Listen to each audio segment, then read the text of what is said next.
everyone, welcome to the Ghost Layers Report. It's me as always, Ryan, here in Tokyo, Japan. We're joined this evening by two labor activists that we're going to do a little interview with. So we want to give them an opportunity to introduce themselves, explain the union they belong to, and their positions in the union. Please introduce yourself, sirs. My name is Jerome Rothman. I'm field director at Zenkoku Ippan Tokyo General Union, or Tozen Union. And I'm Bachi. I'm a ranking file member of Tozen Union. All right, so you see, guys, what we have here this evening is a real union activist here in Tokyo, Japan. They're not native-born Japanese, but that really doesn't matter. Not at all. It doesn't matter. So the first thing we want to get into is general labor issues that not only foreigners face daily, but native-born Japanese face. Gentlemen, would you like to enlighten the world on these type of issues? Well, most of us work in management dictatorships.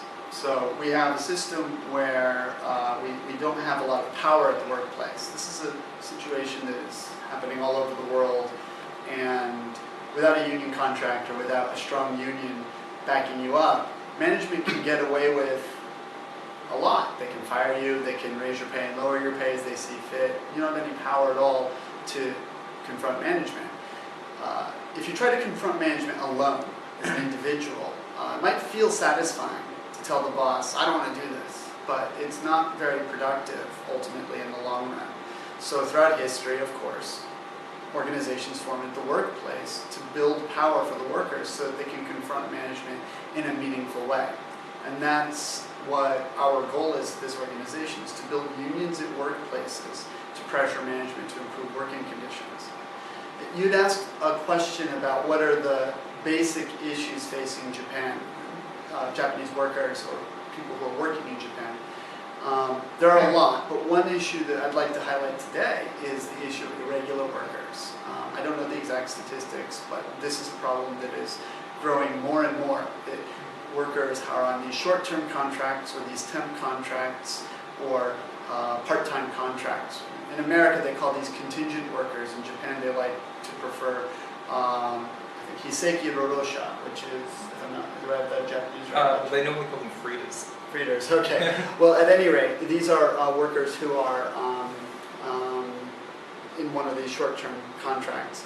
And the problem with that is that they don't have stability or job security. A lot of them aren't enrolled in social insurance systems, and between contracts, it's very easy to fire these workers, and often they are non-renewed. What we mean by that is fired. The way we see that is fired.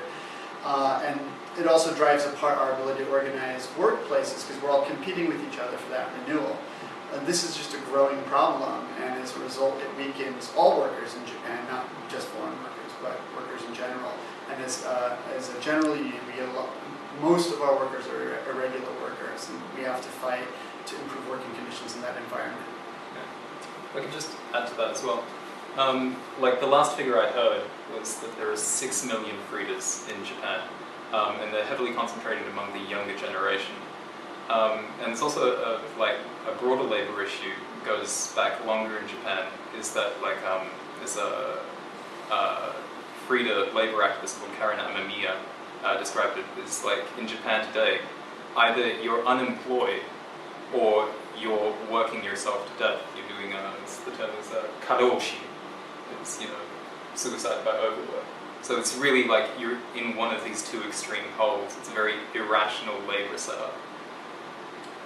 A lot of people have the impression of Japan as being kind of stable, having a lot of stable workplaces. And so you work at the same company for your entire life, and you give a lot to the company, and you work very hard, but the company basically takes care of you. My understanding is that that image was never 100% true, but was certainly more true in the past than it is today. Companies are in the effort of, their efforts to liberalize the market, and by doing what they really mean by liberalize the market is they mean the job market. They mean make it easier to hire and fire workers and to mess with their working conditions. this lifetime employment ethic which was always a bit mythological, is even more mythological now. And certainly foreign workers in Japan, who are often factory workers or teachers or working in fields that are not always very stable, certainly those workers don't experience anything resembling lifetime employment. Yeah, and this ties in, like, this is, definitely a part of the same sort of trend towards precaritization that you see in, Europe and America and Australia and other sort of post-industrial economies. I think you, Jim, are making a lot of good points there. I myself am a laborer. I'm a worker myself, and I've seen this type of problem. One of the things that a lot of laborers in Japan often discuss is lack of compliance with government requirements for how you treat workers. One of the biggest issues that is kind of like what we refer to as a Japanese whisper, same as what we call a Chinese whisper in China with laborers, is healthcare benefits. Now, we all hear in Japan, people hear that, if you work in Japan, the company pays your health care and you're taken care of. Would you like to elaborate on the reality of that situation with getting a company to pay for your health care and the legalese and the loopholes that companies use to get around that in Japan very often? I can give you the rough outlines of it. I'm not a legal expert, I'm a union organizer. So I want to start by saying one thing. Unions are not cops. Our goal is not to get the companies to meet the legal minimums of workplace law, because if that's the case, then what's going to happen is you're going to be paid minimum wage, you're going to get the bare minimum vacation time, and yeah, perhaps you'll get your health insurance enrollment, but our job is to improve working conditions above and beyond the law through our solidarity actions at the workplace. That being said, one of the most flagrant abuses of the law in Japan is with the health insurance and pension enrollment. Broadly, there are two systems for health insurance that all people living in Japan are required to be part of. Certainly all people working in Japan are required to be part of. This is not the most technical answer, but one of the systems is called the Shikai Hoken system, and the other system is called the Kokumin Kenko Hoken or Kokumin Nenkin system. Okay? In the second system, you're not a worker as such. So you go to the town hall and you enroll in the pension and the healthcare system, and you pay all of it. That's the basic idea. So you pay all the premiums for your healthcare and pension. Most foreigners who do that probably enroll in the health insurance, but not the pension. And they think the health insurance coverage is about the same as if your employer enrolls you. Okay? Now, if your employer enrolls you in the Shikai Hoken system, you're actually getting enrolled in two systems, health insurance and pension. And for both premiums together, the employer is supposed to pay at least half of your premiums. That means the fees that you pay the government to be enrolled in the health insurance and pension. Now I want to repeat this. If you're a foreigner working in Japan, you are required to enroll in one of those two systems. If your employer says you don't really have to do it, it's actually not true. It's a legal requirement to be in both systems, one of the two systems. Now, the law is pretty clear, as I understand it, that employers are supposed to enroll their employees in the Shikai Hoken system. That shouldn't even be up for debate. But the government doesn't want to enforce this law for any number of reasons. They might tell you that it's impossible to totally enforce this law 100%. More likely, governments are, of course, controlled by corporations, so they don't want to be very activist about making sure that they enroll workers in the right, proper health insurance and pension system. So the Nenkin Jimusho has a guideline, and I believe the guideline is that if you work less than 30 hours, they're not going to crack down on companies that abuse the system. Mind you, this is a bureaucratic guideline. This is not a law. And so because of this because of this guideline that isn't law, a lot of companies get away with not enrolling you in health insurance or pension. And so you're responsible for going down to the pension office and going down to your local city hall and enrolling yourself in these two systems. And instead of paying half, paying all. There's one other thing I want to make clear about this problem. There are so many benefits to being in the system that your employer enrolls you in versus the system that is that you go to the town hall to enroll in. If the employer enrolls you in Shikai Hoken, there are benefits that include disability pay. So if you suddenly become disabled, you can get a disability pension. There's lost time pay for if if you become sick in the long term under the Shikai Hoken system. If you decide to retire in Japan and you've been enrolled in Shikai Hoken, the benefits, the actual pay from the government that you'll get is a lot more than what you would get if you were in the Kokumi Nenkin system or the citizens pension system. On the other side of the coin, there's no, as I understand it, no disability pay, no much lower pension benefit, and certainly no loss pay for time off of work in the system Kokumi Nenkin and Kokumi Kenko Hoken. So really, being enrolled in the first system, the employer's healthcare, the employee's healthcare system, and the employee's pension, is a very important step forward for all workers, and it's very important that people fight for that. Not everyone in our union necessarily wants to be enrolled in that system, but it is important to realize that when your employer does not enroll you in Shikai Hoken, your employer is screwing you, and that's very important to remember. And we do fight against that. I think you were pretty much on the money there. Like I said, I'm also a laborer in Japan, a worker in Japan, and I've seen the effect of that. So you're totally well spoken there, totally right. I felt a bit rambly, so I apologize. Oh no, you're informing the masses. That's absolutely amazing. I think everyone who sees this will appreciate that. Yeah, there you go. Hello, masses. Right. So the next thing we want to get into, we want to talk about recent union successes in Japan, especially with the union that you guys are involved in.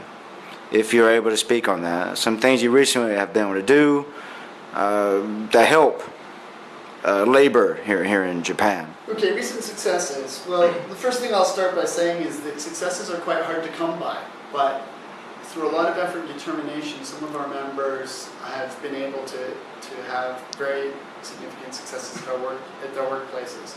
A good example is one of our branches works in a bank, a foreign bank that is operating in Japan.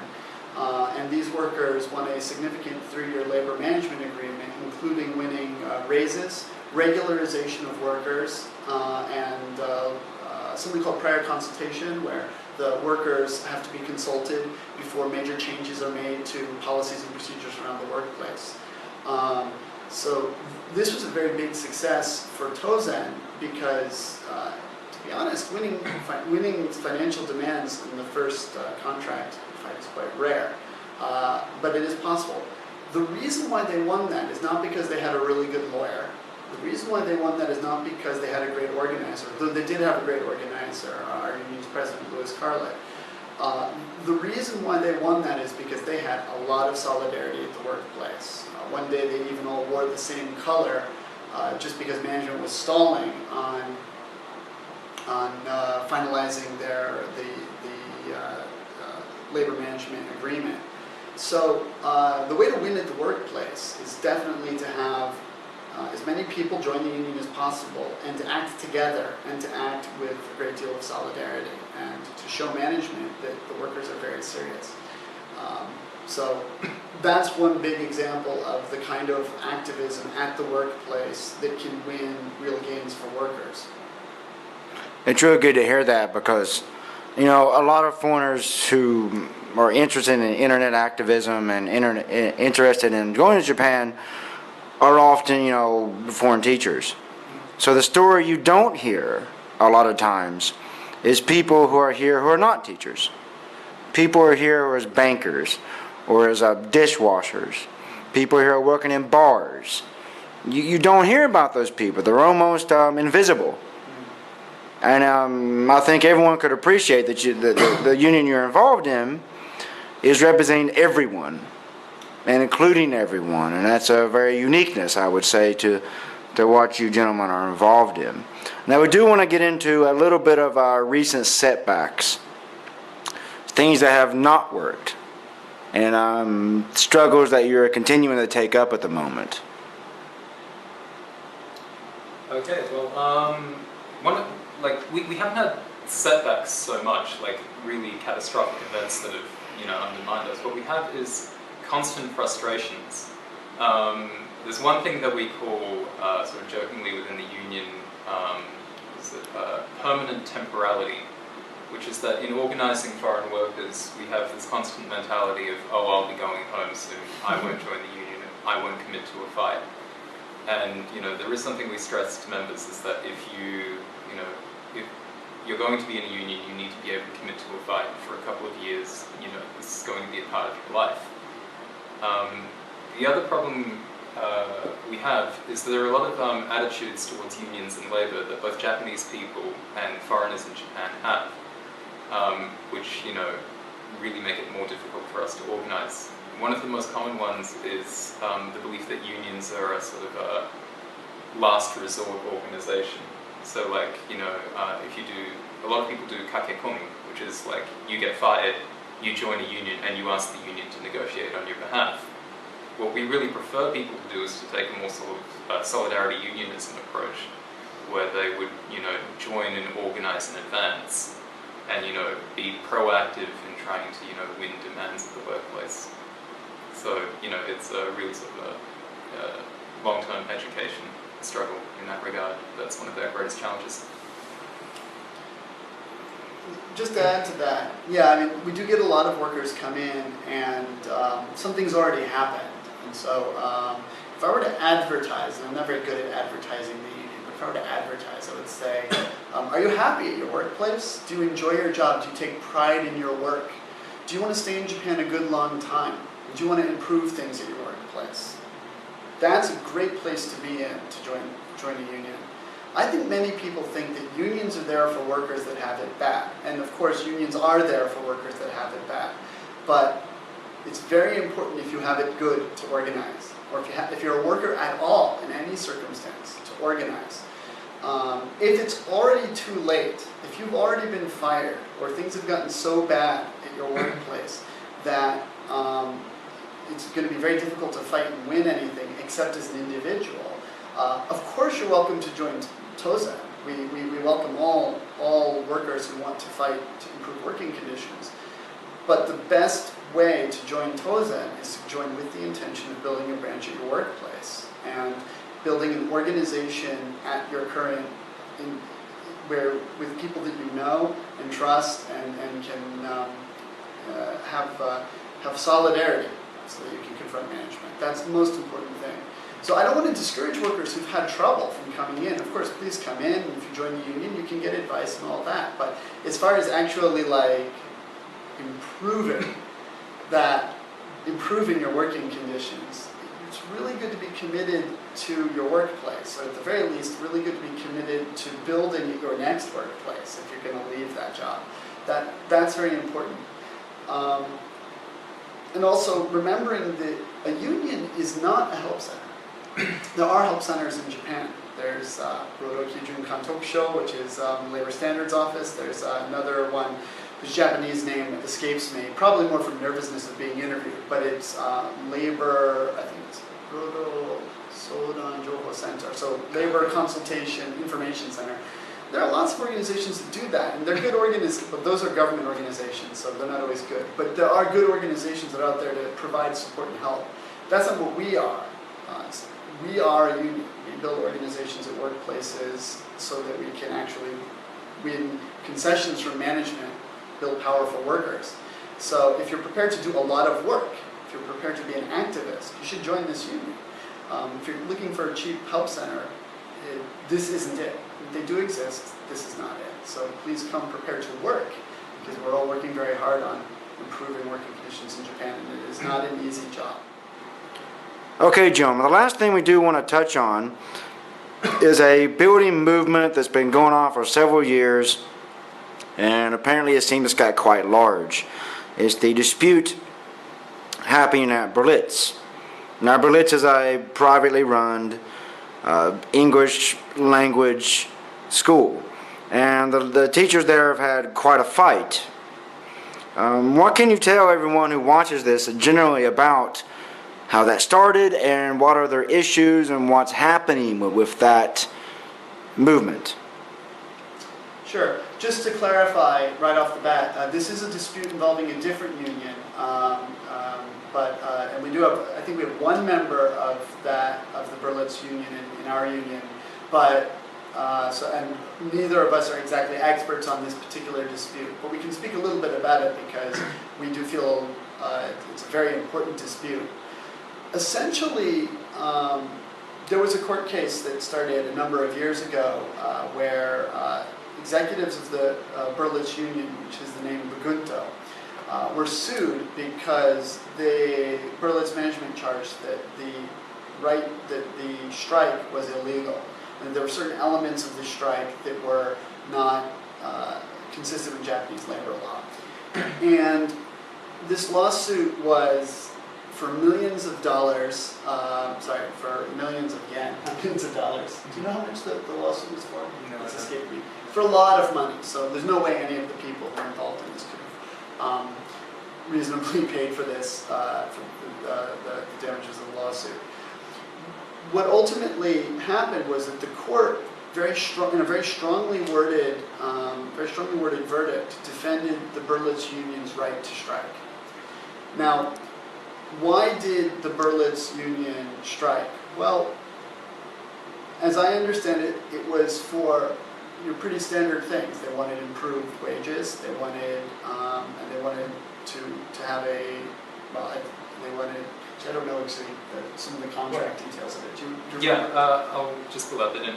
Originally, Berlitz, way back in 1990, when a lot of the people first started working there, was an incredibly good place to work. Like the wages were incredibly high. It was like over 350,000 yen a month. Like some people were making sort of six-figure salaries, like in American dollars.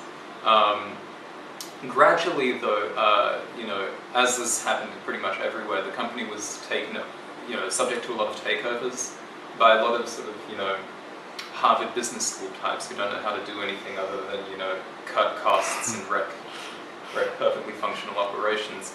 And so gradually they started asking people to put more hours in, and that, wages would be slightly less and slightly less and slightly less, and, benefits would be cut.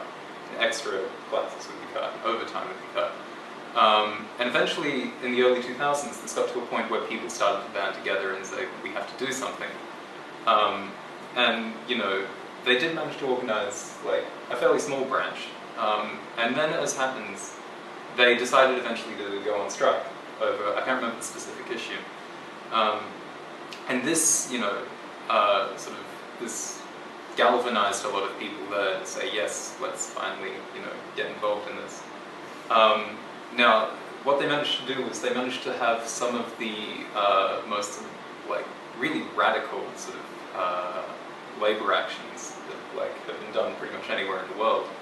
So they would have, strikes with only 5 minutes notice, and rolling strikes across long periods of time, which, in addition to, in addition to being very effective strikes, did a great deal of damage to Berlitz's reputation, which, was a very effective way of, forcing them to, recognize labor rights. So, so would you like to continue from that? Sure, yeah. One thing to keep in mind is that while the right to collective bargaining and the right to strike is under attack all over the world, here in Japan, one thing that's very good about where the Berlitz case stands now is that the court has sided with the union's right to strike. This goes to a fact that people don't realize about Japan is that the three labor rights, the right to solidarity, the right to collective action, and the right to collective bargaining in the Japanese constitution. They're called the Rodo Sanken. And because these rights are in the Constitution, it's very difficult in Japan for companies like Berlitz to attack the right to strike. So even the kinds of strikes that Bachi here was talking about, we're still protected by Japanese labor law. This is extremely important. The right to strike is the fundamental leverage that a labor union has to be able to pressure management to negotiate in good faith and to recognize the power that workers have after they've organized there.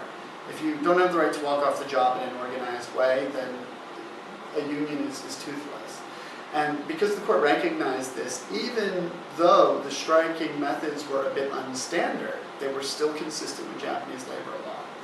So really, I think that however the actual future of collective bargaining at Berlitz and creating a labor management agreement at Berlitz, however that ends up, this case is historic in this country, because while the companies really tried to fire that opening shot on your right to strike as a worker, they lost.